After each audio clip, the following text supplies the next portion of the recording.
अस्सलाम वालेकुम, मैं हूं शान से। उम्मीद करती हूँ कि आप बिल्कुल ठीक होंगे। बहुत से टॉपिक है शायद जिन पे बात की जा सकती है, लेकिन जो एक ऐसा टॉपिक है जिस पे बात करते हुए शर्मिंदगी हो रही है लिटरली, कि शादाब खान को T20 का कप्तान बनाया जा रहा है। एक तरफ जहाँ पे हमारा हमसाया मुल्क एक ऐसे बंदे को कप्तान बना रहा है जिसकी बैटिंग से क्या ही परफॉर्मेंस है, फील्डिंग देखें कि वो इंजर्ड होने के बाद भी फिर भी बाउंड्री पे ऐसे कैच पकड़ है, लाजवाब है। शायद आप जितनी तारीफ़ करें उतनी कम है। और एक तरफ हम एक ऐसे बंदे को कप्तान बना रहे हैं, एक ऐसे बंदे को कप्तान बना रहे हैं जिसकी शायद किसी भी फॉर्मेट में जगह नहीं बनती। अगर मैं शायद आपके सामने काफ़ी चीज़ें रखती भी हूँ कि अगर आप ही बैठ के उस चीज़ को देखें कि क्या शादाब खान जो हैं वाकई डिज़र्व करते हैं कप्तानी।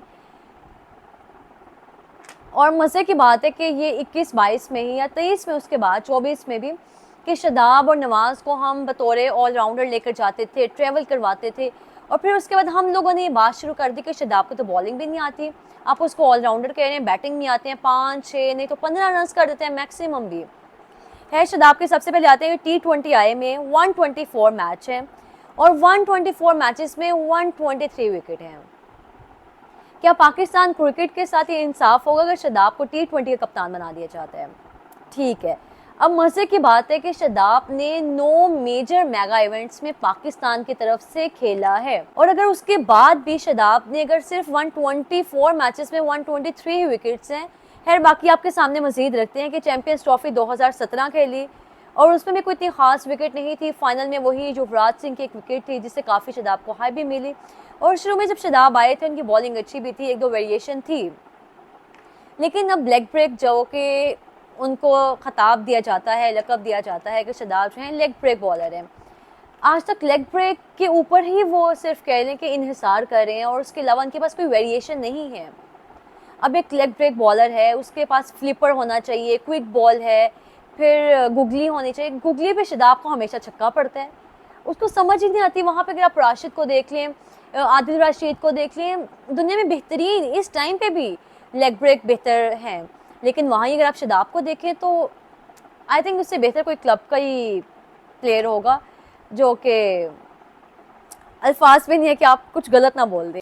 खैर उसके बाद आते हैं जी, 2 उन्होंने वर्ल्ड कप खेले हैं वनडे ODI फॉर्मेट के, फिर T20 खेले हैं 3 T20 वर्ल्ड कप में पाकिस्तान की तरफ से शादाब खान खेले हैं। और कौन कौन से वही आपको बता देते हैं कि 2021 में UAE में हुआ था वर्ल्ड कप, 22 में ऑस्ट्रेलिया में वही रऊफ वाला, अगर आप लोगों को याद हो, विराट कोहली ने जो 2 छक्के लगाए थे, और उसके बाद 2024 में USA और वेस्ट इंडीज़। और जो पाकिस्तान इंडिया से मैच हारा था वही शायद 9 जून थी और आज है 9 जून, अभी हो गई है या होनी है कल है, आई थिंक आज 8 है, हाँ। और तब पाकिस्तान की जो परफॉर्मेंस थी 120 पे 120, और उस टीम का उस प्लेइंग 11 का हिस्सा थे शादाब खान। और अगर इसके बाद भी आप एक ऐसे प्लेयर को जो कि अंडर परफॉर्मिंग, कुछ भी नहीं कर पा रहा, ना बल्ले से ना बॉल से, पाकिस्तान सुपर लीग में एक फ्रेंचाइज का कप्तान है, अगर आप उसको उठा के कप्तान बना रहे हैं तो ये बहुत ज़्यादती वाली बात है। आई थिंक उसकी तो टीम में जगह भी नहीं बनती। अभी सीरीज़ गुजरी है बांग्लादेश की, हमने देखा कि शादाब को बाहर बिठाया, सुफियान को बाहर बिठाया है, शादाब खेल रहे हैं। तो एक और काफ़ी है इस बात पे, मेरी और अली जो अगर आपने देखा हो कि हम लाइव आते भी हैं तो काफ़ी बहस भी हुई कि वो ये बात करते हैं कि शादाब एक ऑलराउंडर हैं, पाकिस्तान में शादाब से बेहतर ऑलराउंडर नहीं है, और सुफियान जो है उसको रिप्लेस नहीं करेंगे। अगर आप अबरार की जगह कहें या किसी और स्पिनर की जगह कहें तो हाँ माना जा सकता है कि यहाँ पे सुफियान उसको रिप्लेस कर सकता है, लेकिन शादाब की जगह नहीं कर सकता। तो मेरा सवाल है कि हमें ऑलराउंडर टीम में चाहिए ही क्यों?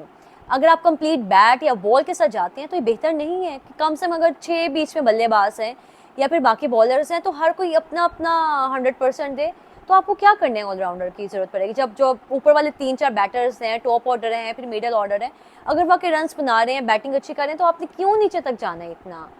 लेकिन हमें नहीं पता कि अगर शुरू में 5 विकेटें गिरी हैं तो गिर जाएंगी, फिर शायद क्या पता 7 में 6ठे नंबर वाला आके रन्स बना दे। हमने फ़हीम को आजमाया, हुसैन तल्लत थे, फिर बीच में टेस्ट क्रिकेट भी हमने इनको खिलाई है, जिन्होंने 804 भी अपनी कैप पे लिखा था, नाम नहीं याद आ रहा फल्ला, एक तो मेरा ये बहुत मसला है। खैर उसके बाद शादाब खान ने एशिया कप 3 खेले हैं पाकिस्तान की जानिब से। 2018 में वनडे फॉर्मेट में मबनी था, 2022 में T20 पे और 2023 में भी वनडे पे था। तो अगर 9 मेजर मेगा इवेंट अगर आपके सामने मैंने रखे हैं, जिसमें जी 5 तो आई थिंक वर्ल्ड कप हैं और बाकी 3 ये हैं एशिया कप हैं और एक चैम्पियन ट्रॉफी है।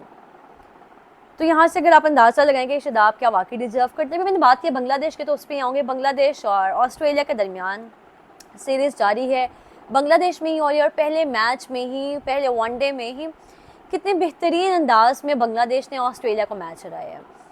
अगर पाकिस्तान के जो 3 मैच थे ऑस्ट्रेलिया के खिलाफ, अगर आप उन मैचेस का आज वाले मैच से कंपैरिजन करें तो आई थिंक बांग्लादेश ने बहुत अच्छी क्रिकेट खेली। चाहे वो बैटिंग में हैं, 3 उनके प्लेयर्स ने 50 की हैं, एक उनके प्लेयर हैं हुसैन, आई थिंक उन्होंने 80 अबव स्कोर की है। बॉलिंग में नहीद राना ने क्या ही बेहतरीन बॉलिंग करवाई है। जॉश इंग्लिश के साथ जो उनका एक हुआ भी था गर्मा गर्मी, वो भी आपने देखी होगी, 4 विकेटें हासिल की। और वहाँ पे कि हम कहाँ स्टैंड कर रहे हैं कि वो ऑस्ट्रेलिया जैसी टीम को, अब आप लोग ये भी कहेंगे कि ऑस्ट्रेलिया को हमने हराया, लेकिन जिस अंदाज में हराया तो खैर मैं तो बहुत ही हमने बुरी क्रिकेट खेली थी। लिटन दास ने एक स्टेटमेंट भी दे दी है कि पाकिस्तान में अगर हम जाके खेलते हैं तो हम इंडिया में क्यों नहीं खेल सकते, हमारे रूम्स के बाहर तो सिक्योरिटी वहाँ पे गार्ड मौजूद होते हैं। तो खैर ये बहुत ही गलत चीज़ भी है, लेकिन वही बात है कि हर कंट्री, हर प्लेयर या फिर हर बोर्ड अपने बारे में सोचता है। जहाँ पे उसको बेनिफिट है, जहाँ से उसको लग रहा है फ़ायदा होगा, वो उस बारे में बात करेगा। लेकिन हमारे लोग हैं, हमारे सहाफ़ी हैं, वो कह रहे हैं कि हमने इनका इतना साथ दिया था ड्यूरिंग वर्ल्ड कप, हाँ जो श्रीलंका में भी होना था, लेकिन उन्होंने हमारे लिए क्या किया। तो कोई किसी का साथ नहीं देता। आप लोग बेवकूफ़ हैं जो कि आज तक कोई भी आपको आके एक तारीफ़ कर देते हैं, आप लोग उसके पीछे लग जाते हैं। तो यू गाइस आर स्टूपिड। वो अपनी जगह बिल्कुल ठीक है, उनको जहाँ से फ़ायदा मिलेगा वो वहाँ ही जाएंगे। तो आप भी हमेशा अपने फ़ायदे के लिए ही सोचा करें, आप हर एक के अंदर टांग ना घुसाएं। बाबर आजम के बारे में काफ़ी बातें चल रही हैं और एक हमारे फॉर्मर प्लेयर ही हैं, बहुत कम क्रिकेट उन्होंने खेली है, लेकिन उन्होंने बात कही है कि बाबर आजम को कप्तानी दी गई है और बाबर ने रिफ्यूज़ कर दी है टेस्ट कप्तानी। जहाँ तक बात है कि चंद लोग हैं अभी भी जो कि टीवी चैनल से बैठते हैं, मीडिया में काम कर रहे हैं और वो गलत खबरें फैलाते हैं कि खुद ही स्टेटमेंट बना के, खुद ही खबर बना के और वो मीडिया फैला देते हैं। बाबर आजम की जहाँ तक बात है, अगर बाबर को कप्तानी ऑफ़र भी हुई है तो वो क्यों बाहर रहेगी और वो उसी इंसान तक जाएगी सिर्फ, और कहीं से बात सामने नहीं आई। तो बहुत ही फजूल बातें तो है ये, तो इन चीज़ों पे आप यकीन भी मत किया करें। अब कुछ बात करेंगे टेस्ट क्रिकेट के ऊपर कि इंडिया और अफ़गानिस्तान के दरमियान में भी एक मैच खेला गया। एक ही टेस्ट मैच था वो, और उसके बाद आगे 3 वनडे खेले जाएंगे। शुभमन गिल उसके कप्तान हैं, लेकिन शुभमन गिल ने ना सिर्फ बैटिंग अच्छी की है, कप्तानी बहुत ज़बरदस्त किया, रिकॉर्ड भी अपने नाम कर लिया कि एक इनिंग और 300 रन से अफ़गानिस्तान के खिलाफ ये मैच विन किया। और मज़े की बात है कि जब मैंने वीडियो की थी तो तब ऋषभ पंत और शुभमन गिल क्रीज पे आई थिंक मौजूद थे। उसके बाद मैं आज ही वीडियो कर रही हूँ, और उनको अपनी बैटिंग लाइनअप या फिर अपनी उस चीज़ पे इतना कॉन्फिडेंस था कि उन्होंने दूसरी बार भी उनको कहा कि आप आके यहाँ पे बल्लेबाजी करें, हम आपको दावत देते हैं। उनको एक दफ़ा भी ये डाउट नहीं हुआ कि शायद अफ़गानिस्तान के बैटर्स जो हैं अगर बैटिंग कर गए अच्छी, क्रीज पे खड़े हो गए, लंबा लेकर चल गए, तो शायद ये तो हमारे लिए गलत हो जाएगा अगर हम मैच जीत गए हमसे। लेकिन ऐसा कुछ भी नहीं हुआ, क्योंकि उनको पता था कि इतना अगर हम टारगेट पहले इनिंग्स में यहाँ के सेट कर देंगे तो हमें दूसरे इनिंग्स में बैटिंग करने की ज़रूरत ही नहीं पड़ेगी, और उन्हें वही किया। और फिर उसके बाद विशिंडन सुंदर ने भी नीचे आके 52 रन बनाए, नॉट आउट रहे। ऋषभ पंत ने बहुत ज़बरदस्त बैटिंग की, 3 छक्के भी, जो उन्हें 3 छक्के आई थिंक पूरे मैच में लगाए, वो भी एक ही ओवर में लगाए थे। तो खैर, लेकिन हाँ एक बंदे का नाम ज़रूर लेना चाहूँगी, एक प्लेयर का नाम ज़रूर लूँगी जिन्होंने डेब्यू किया था, मानव आई थिंक उनका नाम है। बहुत ही अच्छी बॉलिंग की, पहली इनिंग में 6 विकेटें ली और सेकंड इनिंग में आई थिंक 1 ही ली थी, लेकिन पहली इनिंग में आके उन्हें पहली इनिंग किया, एक ही इनिंग में बैटिंग किया इंडिया ने, तो उसमें उन्हें रन्स भी बनाए, आई थिंक 25 प्लस से थे, 29 थे।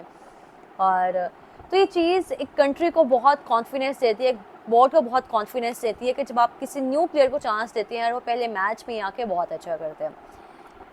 खैर उसके अलावा अगर मज़ीद बात कर ली जाए कि लॉर्ड्स में मैच था इंग्लैंड वर्सेस न्यूजीलैंड, लेकिन बहुत सारा डिसअपॉइंटेड था। न्यूजीलैंड भी आई थिंक टेस्ट क्रिकेट में बहुत लैग कर रहे हैं, कि जहां पाकिस्तान की अगर आप बात करते हैं कि तीनों फॉर्मेट में आपको एक ही शक्लें नज़र आती हैं, न्यूजीलैंड के शायद पास प्लेयर्स बहुत कम हैं, क्योंकि सुना भी है कि वहाँ पे शायद प्लेयर्स बहुत कम आते हैं इन चीज़ों की तरफ, लेकिन अब इतने भी कम नहीं है कि आपके पास वही टॉम लैथम है, वही डेविन कॉनवे हैं, डैरेन मिचेल हैं, आप हर फॉर्मेट उनको खिला रहे हैं और वो कुछ भी नहीं कर रहे। अगर आप देखें हैरी ब्रूक ने, इंग्लैंड ने भी कोई ख़ास पहले इनिंग में नहीं किया था। हैरी ब्रूक ही वाहिद प्लेयर थे जिन्होंने 56 रन बनाए, और उस पहले इनिंग में केएल जैमिसन जो कि न्यूजीलैंड के बॉलर, उन्होंने 5 विकेटें भी ली थी। तो शायद बाकी जो उनके बैटर्स थे इंग्लैंड के कुछ नहीं कर पाए थे। लेकिन सेकंड इनिंग्स में आके इंग्लैंड ने बेहतर कहीं बल्लेबाजी की। बेन डकेट ने ऊपर से आके रन्स बनाए, जेमी स्मिथ ने आके 39 रन्स बनाए थे। फिर 50 प्लस उनके एक नए प्लेयर ने ही किए हैं, एमिलियन आई थिंक उनका नाम है। और वहाँ पे अगर आप न्यूजीलैंड को देखो तो ना केन विलियमसन ने कुछ किया, ना ही टॉम लैथम ने किया। 18 रन्स बनाना, 8 बनाना, रविंद्रा ने 8, डेरन मिचेल 0। वही आप सेकंड इनिंग्स में तो आपके बेहतर करें, क्योंकि आपको पता है कि 254 का टारगेट था और 138 पे आपकी जो टीम है आउट हो गई। तो लोअर्स में जब मैच होता है तो आई थिंक वो एक होम ऑफ क्रिकेट है, मतलब उस ग्राउंड की क्या ही बात है। जब लॉर्ड्स का नाम सुनते ही आपको एक अलग ही पता नहीं क्या चीज़ एक फील होती है। और वहाँ पे तो अच्छी क्रिकेट होनी चाहिए, लेकिन बहुत ही बुरी क्रिकेट खेली गई।